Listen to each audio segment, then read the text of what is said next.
Hay que pensar bien para elegir bien, sin duda alguna. Analice a los partidos, los movimientos, los candidatos, a todos ellos. Por ejemplo, una cosa que comentamos alguna vez, que no hayan podido presentar bien su lista de candidatos, que hayan tenido observaciones. Alguien que hace mal las cosas desde ese momento tan simple, ¿cómo va a tener un buen gobierno? Para comenzar. Y lo siguiente, que es grave, ¿eh? Hay partidos que ni siquiera han redactado su plan de gobierno con especialistas. Inteligencia artificial, han recurrido pues, y les arman todo el programa. ¿Quiénes son? Conózcalos, ¿ah? Contracorriente lo señala.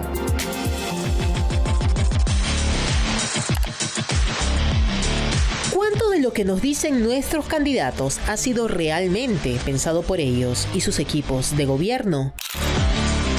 ¿Qué ideas nacen de sus propias mentes? ¿Con qué promesas están realmente comprometidos? ¿Y cuánto conocen en verdad del contenido de sus propios planes de gobierno? Hoy, en Contracorriente, nos ponemos tecnológicos, de la mano de economistas especializados en plataformas de detección de inteligencia artificial. Se sometieron todos los planes de gobierno de los partidos políticos en un análisis técnico con Pangram, una herramienta desarrollada en entornos académicos y considerada entre las más rigurosas para identificar patrones de generación automatizada de texto.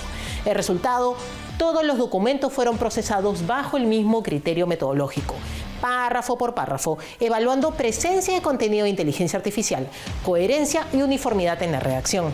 Aquí no hablamos de opiniones, sino de análisis técnico basado en métricas, algoritmo y evidencia verificable. ¿Se trata de propuestas realmente elaboradas por equipos técnicos o de textos generados con inteligencia artificial? ¿Sabía usted que hay un plan de gobierno elaborado íntegramente con inteligencia artificial? En ese momento, si estoy usando, por ejemplo, una versión gratuita y no de pago, o si uso la de pago y no la he configurado previamente, hay una sección que se llama configuración, personalización, donde tú dices y autorizas que los documentos que le entregues sean entrenados por, en este caso, OpenAI, la empresa, ChatGPT, para que mejore el rendimiento del programa. Para que tenga memoria. Exacto. El documento del partido FE en el Perú, vinculado a Álvaro Paz de la Barra, fue sometido al análisis técnico con Pangram, arrojando un resultado de 100% de contenido generado por inteligencia artificial, según sus parámetros lingüísticos y estadísticos. Para entender los criterios aplicados en el proceso de los resultados, conversamos con un economista especializado y autor del análisis técnico. En casos en los que uno tiene 100%, es poco probable ver cómo uno realmente tuvo algún tipo de agencia. Incluso vemos en documentos que dentro del plan de gobierno incluyen lo que son disclaimers. Dicen, en este plan de gobierno se usó de herramientas de inteligencia artificial y el máximo que tiene el plan de gobierno que haga referencia a eso es 61. Quien le sigue es Fuerza y Libertad, con Fiorella Molinelli, que según este estudio registra un 92%. En comunicación con la candidata señaló que su documento fue revisado con Turnitin y también con la herramienta Turnitin IA, arrojando un reporte de porcentaje de IA de 23% entre las páginas 1 y 85 y 21% entre las páginas 228 y 341. Cifras considerablemente distintas a la otra herramienta. El Partido Demócrata de Alex González alcanza un 91%, cifra similar a la del Partido Morado. Integridad Democrática de Wolfgang Grosso marca 90%, un camino diferente, 78%. Democrático Federal de Armando Macé, 77%. Solamente para recopilar información. Eso sí, no tengo ningún reparo en decirlo, ¿no? Se ha usado lo que se llama agentes de inteligencia artificial, que lo que hacen es recopilar información de múltiples fuentes. Luego usas a otra inteligencia, también bajo la figura del agente, y lo que hace es verificar si esa información recopilada es cierta o no. La estructura nueva del plan, que establece una intersección entre las líneas de trabajo del desarrollo humano y las del desarrollo económico, es una edición completamente nueva para el plan, que si bien se estableció años atrás, no era parte del plan 2021, pero la hemos vuelto a utilizar ahora.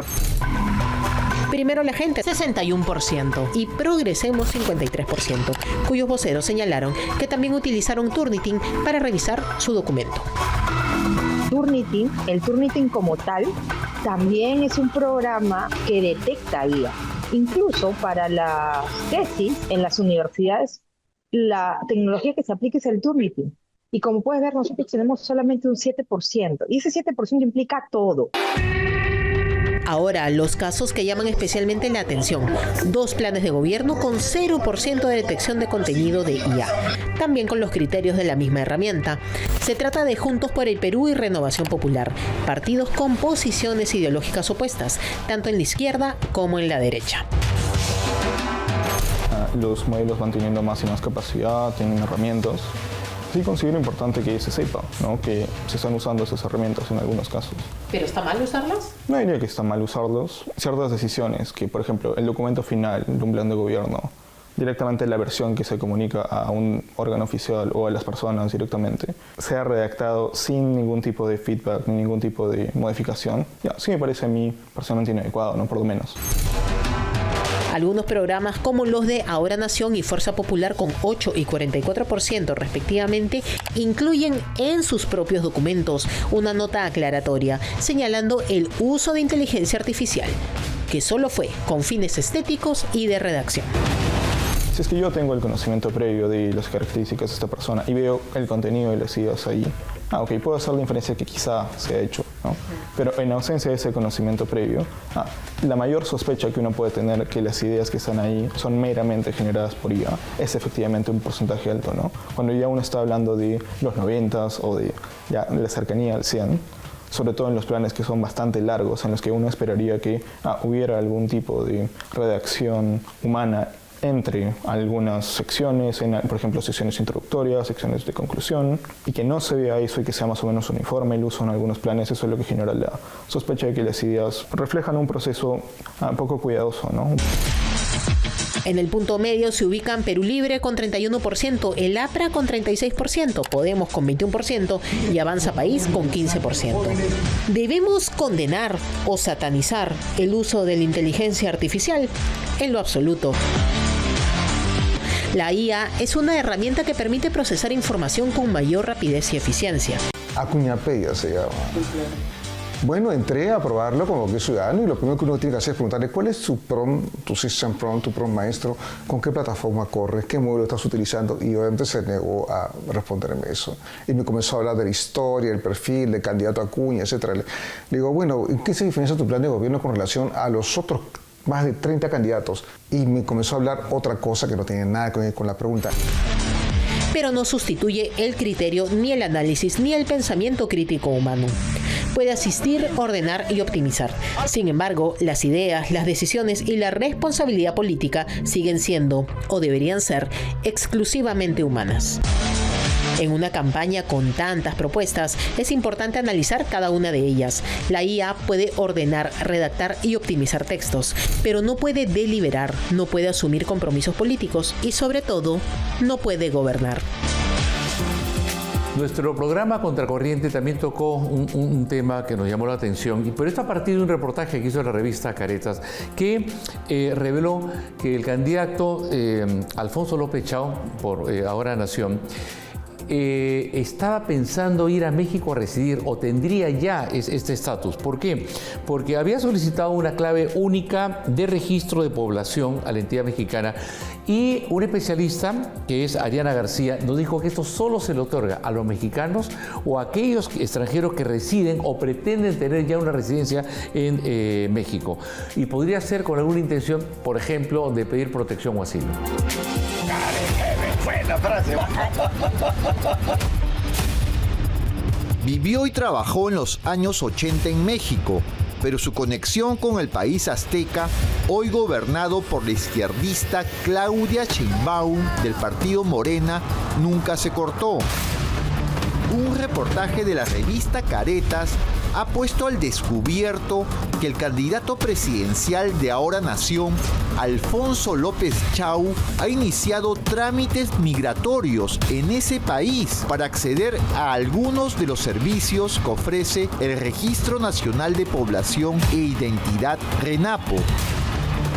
El pasado 14 de enero, según la publicación, el candidato que en la década de los 80 escribió un artículo apologístico en el pasquín emeretista Cambio, en el que calificó al cabecilla terrorista del MRTA, Víctor Polay, como un luchador político y social, solicitó su clave única de registro de población CURP, un número administrativo que solo se les da a los mexicanos o a los extranjeros que residen o postulan a residir en la República Mexicana. El inicio de esa gestión migratoria coincide con el viaje que realizó a ese país entre el 13 y el 18 de enero. Así lo confirma esta constancia oficial en la que aparecen el nombre y los datos personales del aspirante presidencial de Ahora Nación y en la que figura que posee una CURP para personas extranjeras. Tener una CURP implica contar con una clave única dentro del registro del RENAPO y el hecho de que se haya iniciado ese trámite, sea nacional o extranjero, indicaría la intención de residir en México y no se trataría de un registro antiguo, porque si bien Alfonso López Chau vivió en México como alumno de posgrado en la Universidad Nacional Autónoma de México, UNAM, en esos años solo tenía visa de estudiante, no una calidad migratoria de residente temporal o residente permanente. ¿Qué beneficios le da, por ejemplo, que Alfonso López Chau pueda tener una residencia permanente en México? Por ejemplo, desplazarse sin estar pidiendo la visa que le exige México a los peruanos. Recordemos que México, efectivamente, los peruanos, si no me equivoco, desde el 2023, me parece, exige visa a ciudadanos peruanos para ingresar a los Estados Unidos mexicanos. El tener una residencia obviamente facilita los procesos migratorios, al igual que en el Perú. Aunque tendría que cumplir con requisitos para una residencia, cualquiera que ésta sea. Y en México son 5 años. De acuerdo a lo que hemos podido revisar, te exigen algunas residencias permanentes con una temporalidad de hasta 5 años. Entre 2 y 5 años incluso te exigen que no salga del país en determinado tiempo. Y no tendría problemas si en algún momento quisiera obtener la nacionalidad del país de los tacos y charros. En el caso de México no necesita renunciar a la nacionalidad peruana. Hasta lo que he podido revisar, no necesita, no es una exigencia. Y eso ya es una tendencia que se está dando en el mundo. La periodista mexicana, experta en temas migratorios, Ariadna García, explicó a Contracorriente que el hecho de que López Chau haya iniciado ese trámite no responde a una estadía de paso o turismo, sino a la intención de obtener una residencia temporal, permanente o incluso un asilo. El CURP es la clave única de registro de población y, como su propio nombre lo dice, es una clave de registro que tenemos todos los mexicanos y que es la Secretaría de Gobernación quien nos da ese registro. Ahora, todos los nacionales mexicanos que vivimos en México la debemos de tener, incluso los menores, ¿no? Los extranjeros solamente lo pueden sacar aquellos que están de manera permanente o temporal residiendo en el país. Un turista no puede sacar una CURP porque evidentemente un turista está de paso, pero quien reside de manera temporal o permanente puede solicitar esta CURP y se le da a la Secretaría de Gobernación, se la da en automático cuando llegan ante la autoridad pertinente para decir vengo de manera a solicitar residencia temporal o permanente. Según Caretas, López Chau incluso ya habría recibido una respuesta a su trámite. Sin embargo, el partido Ahora Nación emitió un comunicado en el que niega que López Chau haya iniciado un trámite de residencia permanente o una solicitud de nacionalidad mexicana. Hagan allanamientos. En comunicación con Contracorriente, el candidato a diputado y vocero de Ahora Nación, Carlomagno Salcedo, volvió a negar que López Chau haya iniciado dicho trámite. Y ese documento que usted me acompaña no acredita el inicio de ningún trámite.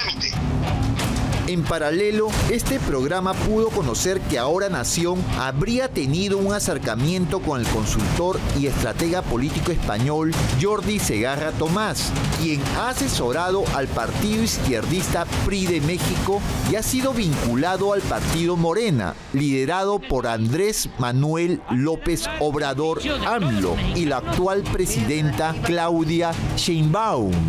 Él ya tiene una CURP que es casi de reciente, casi se la acaban de dar, si yo no me equivoco, se la dieron a finales del año pasado.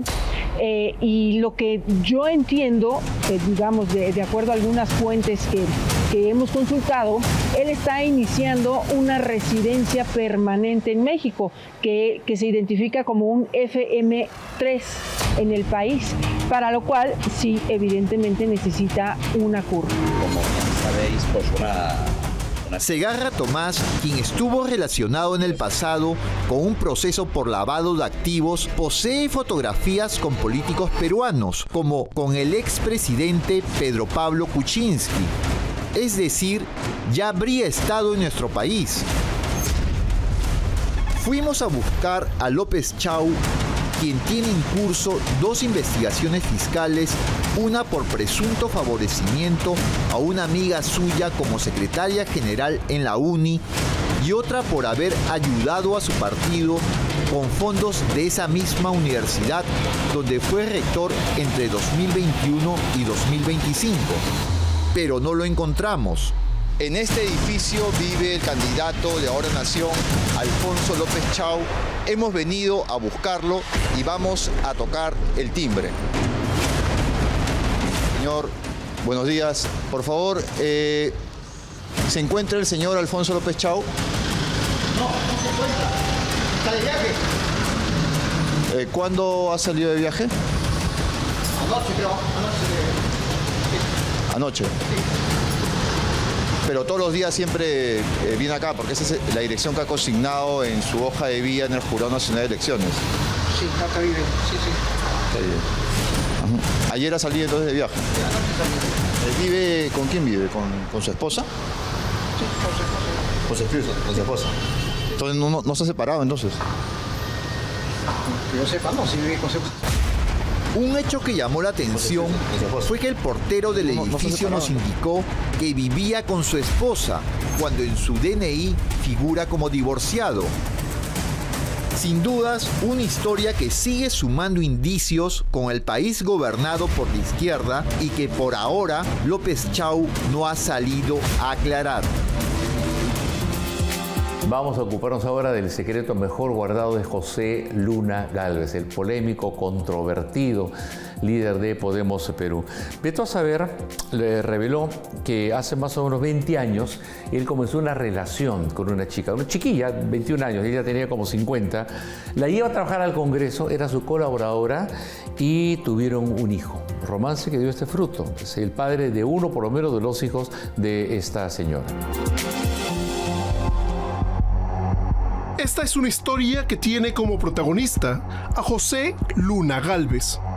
Comenzó hace 20 años, con una joven a la que llevó al Congreso, a su bancada, a su partido.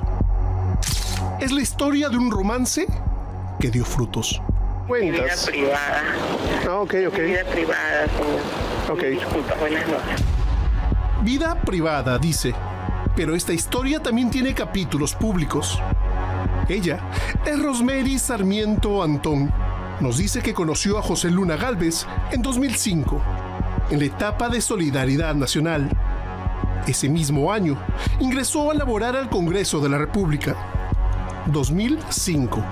Ella, 21 años. Él, 50. ¿Qué criterios sustentaron su ingreso al Parlamento? ¿Qué experiencia acreditaba para incorporarse a la bancada? 50 años él. 21, ella. Según testimonios recogidos para este reportaje, en este periodo se habría iniciado una relación personal que más adelante derivó en un divorcio y en una controversia sobre una presunta paternidad que no habría sido reconocida. hasta donde yo sé, creo que ellos, lo que ella, me contaba a mí, ¿no? Era que en algún momento ellos tuvieron una relación, ¿no? ¿Fueron enamorados? Cuando era joven. Cuando era joven. Bueno, ella es joven. Ella es joven, ¿no? Pero era más jovencita, pues tenía 20 añitos, claro. Si bien tuvieron una relación cuando ella era jovencita, mantenerla hasta ahora en el Congreso porque ella trabaja todavía para Podemos. Sí, ya, hasta donde yo tuve comunicación, ¿no? Con ella, que fue hace como más o menos hace un año atrás. Ella siempre. ¿Siguen esa relación? Sigue trabajando ahí. Vanessa Pumarica, madrina de una de las hijas de Rosemary y amiga muy cercana, afirma conocer de primera mano la relación que, según su versión, mantuvo con el líder de Podemos Perú. Ella se casó en un momento. Sí, se casó. Se casó en un momento, pero se separó. Se separó, sí. Ella te contó el motivo de la separación. Ella me cuenta que uno de los motivos fue... José Luna. Creo que sí, como que en ese tiempo pues el papá de sus hijas le reclamaba, ¿no? Le reclamaba que por el señor Luna, ¿no? Entonces ahí había los problemas. Ahí es donde el tema se pone un poco más serio, porque en la información que tenemos le reclamaba por la posible paternidad de José Luna sobre una de las chicas. Mira, creo que el señor, ¿no? El papá de sus hijas tenía ese, no sé si era celos o del momento, ¿no? Porque sí le sacaba en cara eso, ¿no?